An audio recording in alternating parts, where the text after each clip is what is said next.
හරිම after care කරන්න ඕනේ. එහෙම නැත්නම් ග්ලෝ එකක් මුලට ඇවිල්ලා තියෙනවා. මුණ පිහ දැම්මට පස්සේ මේ විදිහට ඉතින් ඔයාලට කොහොමද? මම හිතනවා ඔයාලා හැමෝම හොඳින් පරිස්සමින් සතුටින් ඇති කියලා. ඉතින් මම අද වීඩියෝ එක අරන් එන්නේ මම කොහොමද මගේ මූණේ තියෙන අනවශ්‍ය රෝම අයින් කරගන්නේ කියලා. හරි, අපි මුලින්ම බලමු මට මේ වැඩේට මොනවද ඕන කරන්න කියලා. මට මෙන්න මේ වගේ ටූල් එකක් ඕනේ. මේ රේසර් එක ඔයාලට ඕනම ෆැන්සි ෂොප් එකකින්, කොස්මෙටික් ෂොප් එකකින් ගන්න පුළුවන්. මම ගත්තෙත් කොස්මෙටික් ෂොප් එකකින්. මේක මට එච්චර ලොකු ගාණක් දුන්නේ නැහැ. රුපියල් 100ක් හරි. එහෙම නැත්නම් ඊට වඩා අඩු ගාණක් තමයි ගියේ. ඊට පස්සේ ඔයාට ඔයාගේ මූණ නිකම්ම ෂේව් කරන්න බෑ. මූණ ෂේව් කරද්දී මම පාවිච්චි කරන්නේ ඇලෝවෙරා ජෙල් එකක්. ඔයාට කැමති ඇලෝවෙරා ජෙල් එකක් ගන්න පුළුවන්. මම පාවිච්චි කරන්නේ මේ රවුෂන් කියන බ්‍රෑන්ඩ් එකේ ඇලෝවෙරා ජෙල් එක. මේක ඉතින් මූණට හොඳයි. ඒ හින්දා මම කැමති නිසා මේක පාවිච්චි කරනවා. ඔයාට ඩ්‍රයි ස්කින් එකක් වගේ තියෙන කෙනෙක් නම් ඔයා කැමති නම් ඔයාට මොකක් හරි තෙල් වර්ගයක් පාවිච්චි කරලා මූණ ෂේව් කරගන්න පුළුවන්. සාමාන්‍යයෙන් තල තෙල් ඒ වගේ දෙයක් හොඳයි. ඊට අමතරව ඔයාගේ මූණට මැච් වෙන ඕනම ඔයිල් වර්ගයක් දාලා ඔයාට ෂේව් කරගන්න පුළුවන්. ඉතින් මම තෙල් වර්ග පාවිච්චි කරන්නේ නැහැ. සාමාන්‍යයෙන් මූණ ෂේව් කරනකොට මම පාවිච්චි කරන්නේ මම මේ පෙන්නපු ඇලෝවෙරා ජෙල් එක. හරි, මේ දෙක තමයි මට ප්‍රධාන විදිහටම ඕන කරන්නේ. ටූල් එකයි ඇලෝවෙරා ජෙල් එකයි. ඊට අමතරව මම ඔයාලට මෙතනදී පොඩි දෙයක් මතක් කරන්නම්. ඔයා මේ ටූල් එක පාවිච්චි කරන්න ගද්දී හොඳට වොෂ් කරලා ගන්න.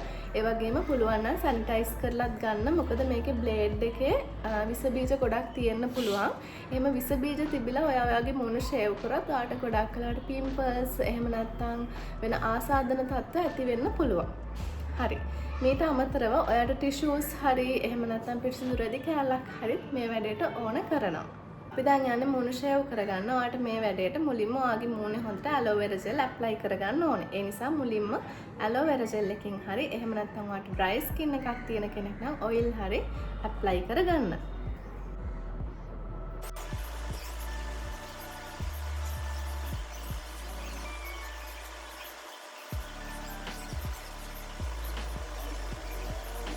හරි, මේ තියෙන්නේ මම මූණේ ඇලෝවෙරා ජෙල් ඇප්ලයි කරගත්තට පස්සේ අපිට දැන් තියෙන්නේ මූණ ෂේව් කරගන්න. මේක ඔයා පළවෙනි පාරට කරන කෙනෙක් නම් ඔයා ගොඩක් අත පරිස්සමට කරන්න. හැබැයි මූණ කැපිලා යන්නේ නැහැ. මොකද මමත් පළවෙනි පාරට කරනකොටත් ටිකක් බයකින් තමයි කරේ. මොකක් හරි එකෙනි වෙයිද කැපෙයිද එහෙම කියලා හිතලා. ඒ වුණාට එහෙම බය වෙන්න ඕන නැහැ. මේ වගේ ඇලෝවෙරා ජෙල් වගේ එහෙම නැත්නම් ඔයිල් වර්ගයක් ඔයාගේ මූණට ඇප්ලයි කරාට පස්සේ එහෙම කැපෙන්නේ නැතුව හරිම පරිස්සමට ඔයාගේ මූණ ෂේව් කරගන්න පුළුවන්. හරි, මම දැන් පෙන්නන්නම්. මෙහෙම ඔයා මේ ඔයාගේ හැම උඩට ඇදලා ඊට පස්සේ මුලින්ම මේ විදිහට ෂේව් කරන්න.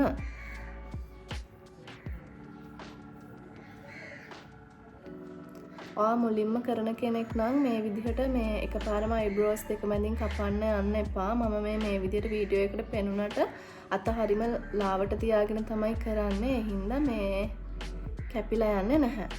හරි. මේ එතකොට ගොඩක් පොඩි පොඩි රෝම කූප තියෙන ඒවා රෝම තියෙන ඒවා මේ විදිහට එනවා. ඔයාට මේ ටික ටිෂු එකකින් පිහදලා අයින් කරන්න පුළුවන්.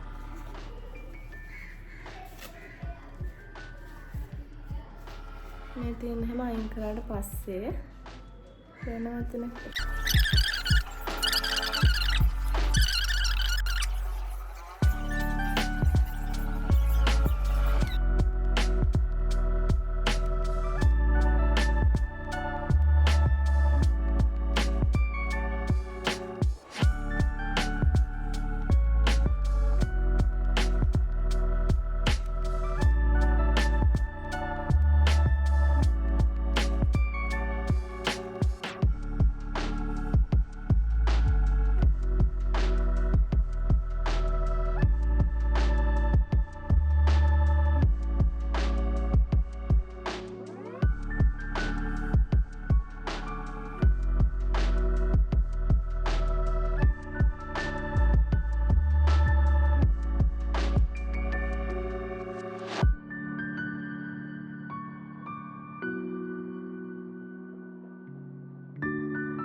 ෂේව් කරගත්තා.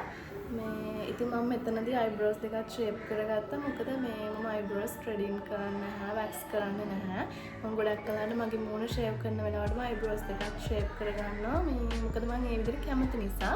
හැබැයි ඔයා පළවෙනි පාරම මේ විදිහට ටූල් එකකින් කරන කෙනෙක් නම් පොඩ්ඩක් පරිස්සම දෙක කරගන්න එහෙම කරන්න යනවා නම් මොකද මේ සමහරවිට කැපිලා යන්න පුළුවන්. දැන් අපි මේ ටික මෙහෙම මේව කරාට පස්සේ ඔයා යූස් කරන ෆේස් වොෂ් එකක් පාවිච්චි කරලා මූණ හොඳට වොෂ් කරගන්න. පුළුවන් නම් ඒ වොෂ් කරන වෙලාවට ගොඩක් ජෙන්ටල් ෆේස් වොෂ් එකක් පාවිච්චි කරන්න. මොකද ගොඩාක් හාෂ් කෙමිකල්ස් තියෙනවා පාවිච්චි කරන්න එපා. මොකද දැන් ඔයාගේ මූණේ තිබ්බ අර උඩින් තිබි ස්තරයම ඒ කියන්නේ රෝම අයින් වෙලා තියෙනවා. එතකොට මැරුණාම ඒ වගේ ගොඩක් අයින් වෙලා තියෙනවා. එතකොට කෙලින් වල කෙමිකල්ස් වගේ දේවල් අපි මූණට පාවිච්චි කරොත් පිම්පල්ස් ඒ වගේ දේවල් එන්න පුළුවන්. අර පොඩි පොඩි බිබිලි වගේ එන්න පුළුවන්. ඒ හින්දා එහෙම පාවිච්චි කරන්න එපා. මම මූණ සෝදගෙන අවිල්ලා පෙන්නන්නම් කොහොමද මගේ ෆයිනල් ලුක් එක දැන් තියෙන්නේ කියලා ෂේව් කරාට පස්සේ. හරි ඊට කලින් මට පෙන්වන්න දෙයක් අමතක වුණා. මම පෙන්වන්නම් ෂේව් කරලා අයින් කරාට පස්සේ කොහොමද ටිෂුස් ටික තියෙන්නේ කියලා. මෙන්න මේ විදිහට මම හිතනවා ඔයාලට පේනවා ඇති කියලා. මේ විදිහට මේ ටිෂු එකට අර ඒ කියන්නේ රෝම වගේම අපේ තිබ්බ කුණු දුහුවිලි ඒ වගේ දේවල් ටිෂු එකේ මේ විදිහට තියෙනවා. මොකද අර රෝම ටික අයින් කරනකොට මේ විදිහට තියෙන මැරුණාම හොඳට අයින් වෙනවා. මේ විදිහට අයින් වෙනවා. ඉතින් ඔයාලට මේ විදිහට ඔයාලගේ මැරුණ සමත් එක්කම රෝම අයින් කරගන්න පුළුවන්. මේකෙන් මූණට ලොකු ග්ලෝ එකක් එනවා. මම හිතනවා ඒක ඔයාලට පේනවා ඇති කියලා දැනටත් මම මූණ සෝදගෙන අවිල්ලා පෙන්නන්න කොහොමද මේ ඊට පස්සේ මූණට ට්‍රීට් කරන්න කියලා. ඔයාලා මූණේ තියෙන රෝම අයින් කරලා පස්සේ අනිවාර්යයෙන්ම ආෆ්ටර් කෙයා කරන්න ඕනේ. එහෙම නැත්නම් පිම්පල්ස්, බිබිලි ඒ වගේ ගොඩක් ඒවා එන්න පුළුවන්. හරි. මම දැන් මූණ සෝදලා ඇවිල්ලා ඉන්නේ. මේ තියෙන්නේ මගේ මූණ හේදුවට පස්සේ තියෙන විදිහ. මම මුලින්ම මූණ ටිෂු එකකින් දිහ දානවා.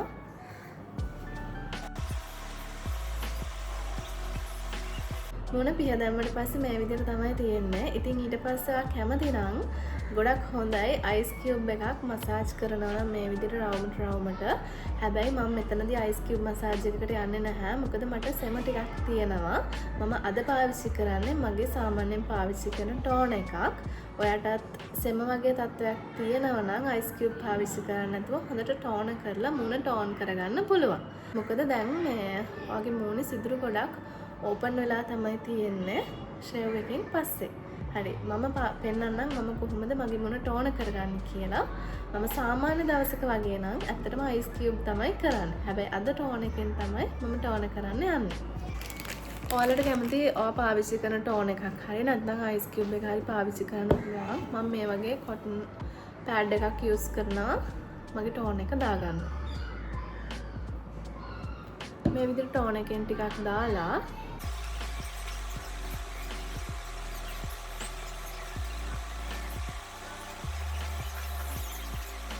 මේ විදිහට තමයි මගේ මූණ ටෝන කරගත්තට පස්සේ තියෙන්නේ. හරි මේ විදිහට තමයි තියෙන්නේ. රතු වෙලා තියෙන එක තව ටිකකින් මගේ හරියනවා. මගේ ස්කින් එක කොහොමද ওই විදිහට රතු වෙනවා. ෂේව් කරාම ඒ වගේ දේවල් කරාම සාමාන්‍යයෙන් ඒ විදිහට රතු වෙනවා. ඒක හරියම සාමාන්‍ය දෙයක්. මොකද ස්කින් එක මම ගොඩාක් ඇල්ලුවා ඒ වගේ දේවල් නිසා.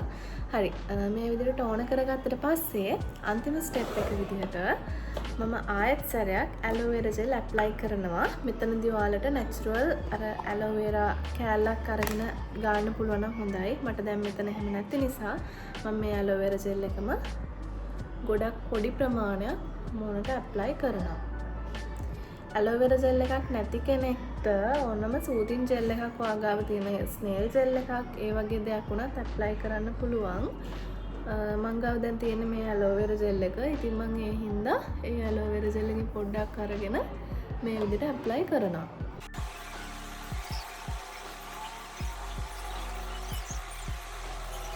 ඇලෝවෙරා ජෙල් ගෑවට පස්සේ ඉතින් මේ තියෙන මගේ මූණ දැන් තියෙන විදිහට. හරි මට තව එක දෙයක් මතක් කරන්න අමතක වුණා. ඔයා මේ මූණ ෂේව් කරන වෙලාවේදී ඔයාගේ මූණේ ඇක්ටිව් පිම්පල්ස් තියෙනවා නම් කිසිම වෙලාවක මූණ ෂේව් කරන්න එපා. ඇක්ටිව් පිම්පල්ස් ගොඩක් තිබ්බා. ඒ හින්දා මමත් මූණ ෂේව් කරන්න නැතුව තමයි හිටියේ මාසයක් වගේ කාලයක්. ඉතින් එහෙම වෙලාවකදී මූණ ෂේව් කරන්න එපා. මොකද එහෙම කරොත් ඒ තියෙන පිම්පල්ස් කැඩිලා ඔයාගේ පිම්පල්ස් තත්ත්වය තවදුරටත් වැඩි වෙන්න පුළුවන්.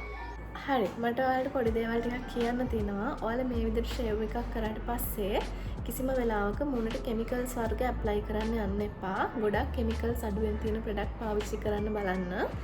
මම නම් සාමාන්‍යයෙන් ෂේවින් එකක් කරාට පස්සේ පැක් වර්ග ඒ වගේ කිසිම දෙයක් මූණට දාන්න යන්නේ නැහැ.